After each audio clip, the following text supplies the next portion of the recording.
दोस्तों आज हम एक्सप्लेन करने वाले हैं हलीमाई एक कमाल की हॉरर मूवी पेची को, जो कि आपको जरूर पसंद आएगी, इसलिए वीडियो को भी लाइक कर दीजिए। हम चलिए कहानी शुरू करते हैं। तो मूवी की शुरुआत में हम एक कपल को देखते हैं जो किसी जंगल में घूमने जाते हैं, और जब लड़का आग जलाने के लिए एक पेड़ को काटने लगता है तो उसमें से एक गुड़िया गिरती है, जिसे देखकर तो लड़के के होश उड़ जाते हैं। तब उस लड़के पर हमला करके कोई शैतानी आत्मा उसे मार डालती है। फिर जब लड़के को ये लड़की ढूंढने जाती है तो उसे वही डरावनी गुड़िया पड़ी मिलती है, और जैसे लड़की उस गुड़िया को उठाती है तो ये शैतानी आत्मा उसे भी मार डालती है। जिसके बाद सीन कुछ समय बाद शिफ्ट होता है और हम मारी नाम के आदमी को देखते हैं जो इस एरिया में गाइड का काम करता है। और आज जब उसकी बेटी कहती है कि पापा आप काम से जल्दी घर आ जाना, क्योंकि मैं अपना बर्थडे आपके साथ ही सेलिब्रेट करना चाहती हूँ, तो मारी अपनी बेटी से वादा करके अपने काम पर चला जाता है। इसके बाद मारी एक आदमी से आकर मिलता है जिसका नाम चरण था,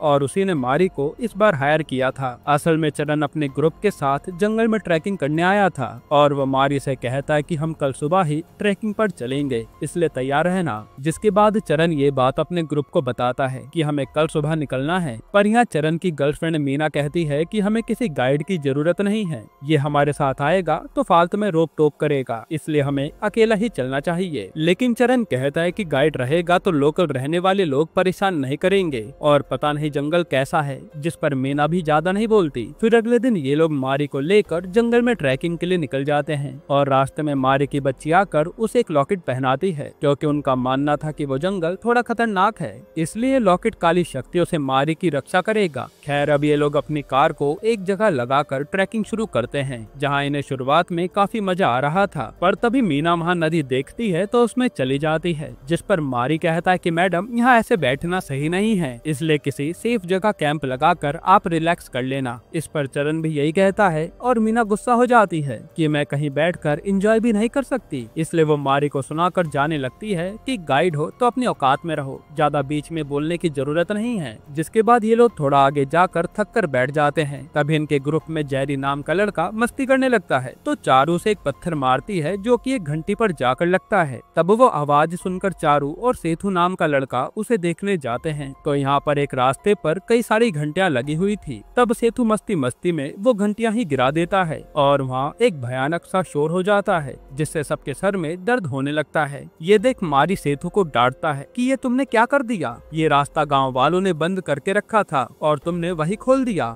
यहाँ साफ साफ लिखा है कि इस रास्ते पर जाना मना है। तब सेतु कहता है कि फालतू बात मुझसे ना करो, और वैसे भी ये रास्ता मुझे इंटरेस्टिंग लग रहा है, इसलिए मैं तो इसी रास्ते पर जा रहा हूँ। लेकिन मारी तो साफ मना कर देता है कि अगर तुम्हें यहाँ से जाना है तो आप सब अकेले ही चले जाओ, मैं जोखिम मोल नहीं लूंगा। ये रास्ता काली शक्तियों की ओर जाता है, जो सुनकर मीना हंसने लगती है कि ये आदमी ही पागल है। तब चरण मारी की बात मानता है और अपने ग्रुप को सेफ रास्ते से आगे बढ़ने के लिए कहता है। फिर ये लोग आगे बढ़ते हैं तो चारू सबसे पीछे चल रही थी, और उसे ऐसा लगता है कि जैसे उसे किसी ने बुलाया हो, इसलिए वो चुपचाप उस साइड चली जाती है, और हम देखते हैं कि वो एक पहाड़ी से नीचे गिरने वाली है। तब अहम मौके पर मारी आकर चारू को बचा लेता है, और हम एक काली शक्ति को इनके पीछे आता हुआ देख पाते हैं। जिसके बाद चारू टेंशन में आ जाती है कि पता नहीं उसे क्या हो गया था। फिर थोड़ी ही दूर चलने पर ये लोग एक अच्छी सी जगह पर पहुंच जाते हैं, और यहीं पर कैंप लगा लेते हैं। जिसके बाद ये मस्ती करने लगते हैं, और जेरी एक फोटोग्राफर था, इसलिए वो इनकी फोटोज खींचने के लिए इनके पीछे पीछे भागता है। तो ये सारे लोग कहीं छुप जाते हैं जेरी को डराने के लिए। हालांकि मारी उस समय वही कैंप में था। यहाँ जब जेरी थोड़ा आगे बढ़ता है तो कोई उसका पैर पकड़कर नीचे गिरा देता है,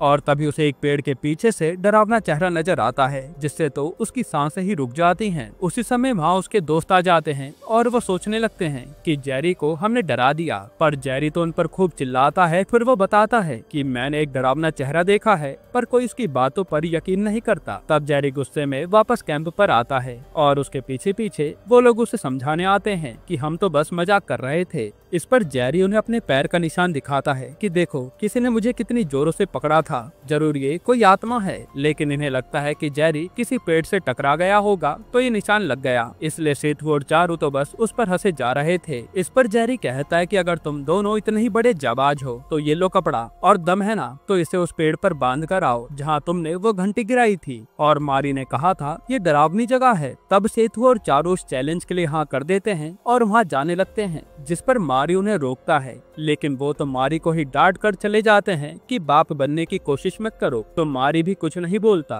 जिसके बाद चारू एक धागा रास्ते में पड़ने वाले पेड़ों पर बांधती जाती है ताकि वो वापस आते समय रास्ता न भटक जाए। फिर जब ये लोग थोड़ा आगे जाते हैं तो चारू को एक खंडर सा घर दिखता है। तो वो कहते हैं कि चलो अंदर देखते हैं कि क्या है, क्योंकि यहाँ तो कोई आता जाता भी नहीं है। जिस पर सेतु भी चल देता है। फिर ये लोग अंदर आते हैं तो यहाँ काफी सारी अजीबोगरीब चीजें पड़ी हुई थी, जैसे यहाँ काला जादू होता हो। इसी तरह से यहाँ गुड्डे गुड़िया भी पड़े हुए थे। तब सेतु देखता है कि यहाँ तो बेसमेंट भी है, इसलिए वो तो वही देखने जाने लगता है। और यहाँ चारू एक डरावनी सी गुड़िया को हाथ में उठाती है। और दोस्तों यही वही गुड़िया थी जो हमने मूवी की शुरुआत में देखी थी। अब यहाँ गुड़िया उठाते ही चारू को एक डरावना चेहरा दिखता है और उसके होश उड़ जाते हैं। उसी समय वहाँ सेतु आता है तो चारू कहते कि हमारा यहाँ रुकना सही नहीं है, सीधा चरण के पास चलो, मैंने कुछ डरावना देखा है यहाँ पर। जिस पर ये दोनों वहाँ से निकल जाते हैं और हम इनके पीछे एक डरावनी सी बुढ़िया को देखते हैं। इधर मारी चरण से कहता है कि उन लोगों को गए हुए काफी समय हो गया है, इसलिए हमें चलकर देखना चाहिए। तब चरण जेरी और मीना से कहता है कि तुम दोनों यहीं रुको, हम देख कर आते हैं। फिर ये लोग चारू और सेतु को आवाज लगाते हुए आगे बढ़ रहे थे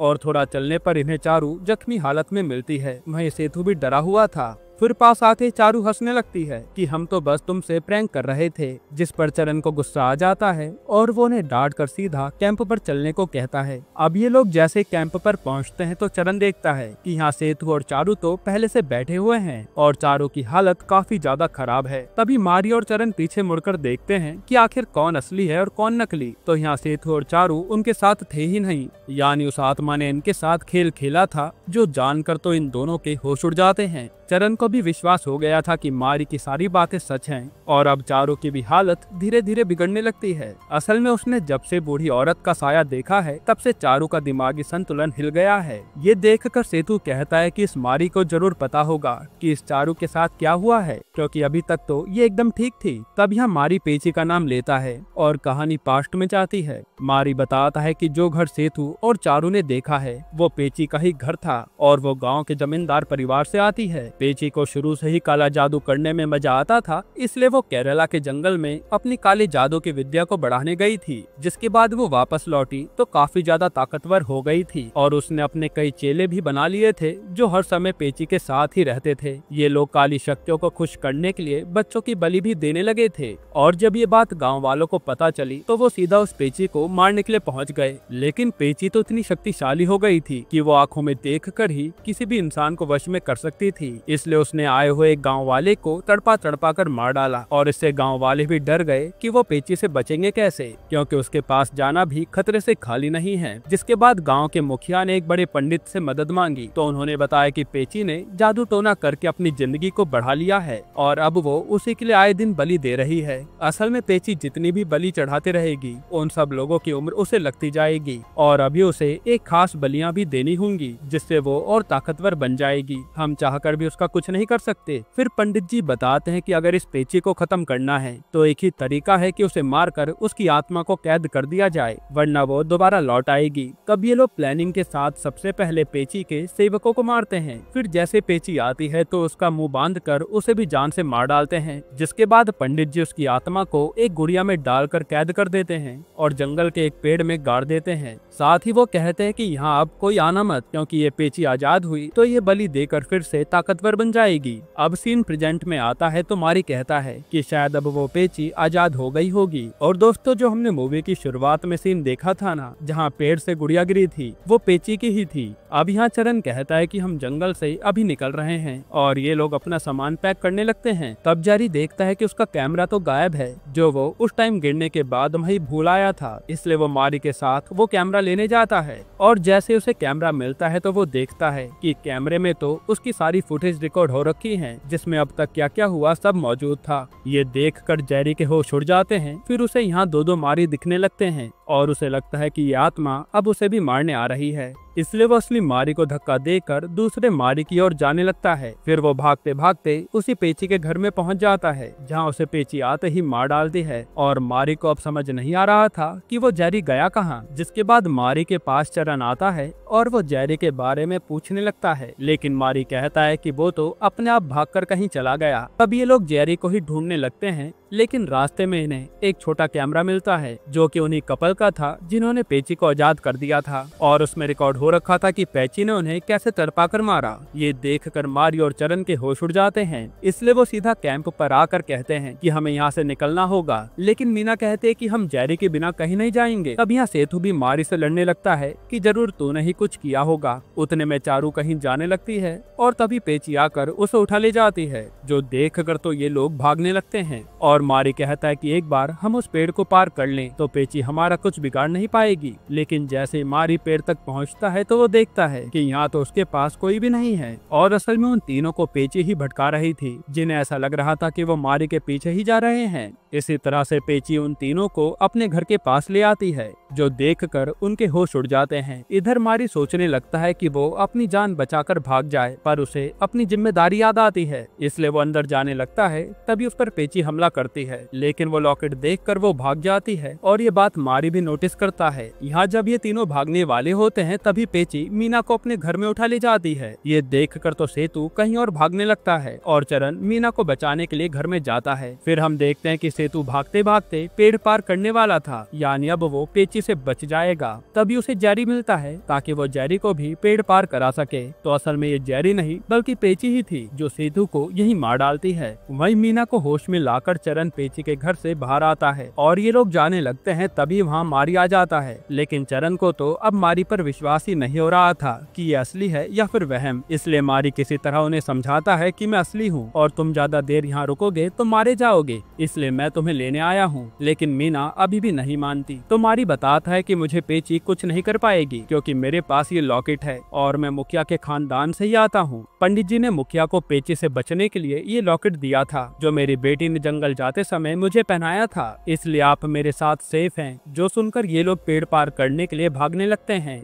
लेकिन जैसे ये पेड़ पार करने वाले थे तभी मीना गिर जाती है और पेची आकर उसे अपने साथ उठा ले जाती है। ये देखकर तो चरण उसे बचाने भागता है और मारी उसे रोक रहा था, लेकिन चरण मारी को धक्का देकर अंदर भाग जाता है, पर उसे मीना कहीं भी नहीं मिलती। तभी उसके सामने पेची आती है और जैसे ही वो उसे मारने वाली थी तो खुद डर कर वो चली जाती है। तब चरण देखता है कि उसके पास तो मारी का लॉकेट है, और असल में मारी ने चरण के जंगल में जाते समय उसकी जेब में लॉकेट डाल दिया था ताकि वो बचा रहे। फिर चरण ये सब सोचकर बाहर जाने लगता है कि अब उसे मीना नहीं मिलने वाली, और वो जैसे ही बाहर आता है तो देखता है कि मारी को तो पेची ने मार डाला। इससे वो काफी दुखी हो जाता है। हालांकि यहाँ हैरानी वाली बात तो ये थी कि पेड़ पार करने के बाद भी पेची ने मारी को कैसे मार डाला, तो ये आपको आगे पता चलेगा। खैर फिर चरण जैसे तैसे उस जंगल से बाहर निकलकर एक गाड़ी के सामने आता है, और वो जैसे ही गाड़ी में बैठने वाला था तो उसमें उसे मीना दिखती है। उसी समय कोई उसे मारकर बेहोश कर देता है। फिर चरण को जब होश आता है तो वो पेची के घर में ही था और उसके सामने मीना बैठी थी, जिसे देखकर वो हैरानी से पूछता है कि हम यहाँ क्या कर रहे हैं। तो मीना रिवील करती है कि मैं पेची के ही साथ हूँ। असल में मीना ने ही चरण को पहले अपने प्यार में फंसाया और फिर उसको ट्रैकिंग के लिए उकसाकर इस जंगल में लेकर आई। फिर हमें पता चलता है कि मीना असल में उस औरत की पोती थी जो पेची की सेवा करती थी, और जब पेची और उसके सेवकों को मारा गया तो केवल ये लड़की बची थी। इसलिए जैसे ही पेची आजाद हुई तो उसने उस औरत से कांटेक्ट किया और इस बूढ़ी औरत ने मीना से कहा कि पेची जाग गई है, इसलिए अब तुम्हें लोगों को पेची तक पहुंचाना होगा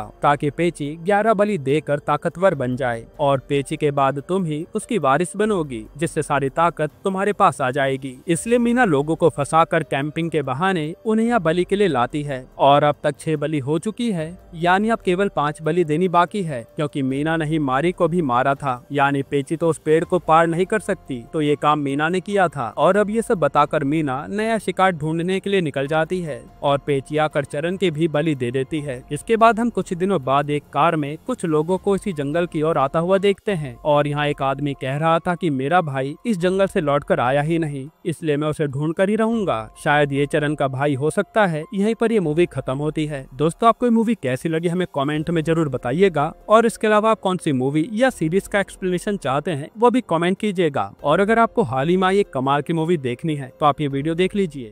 भाई हमें करना है लौंडा नाच। और फिर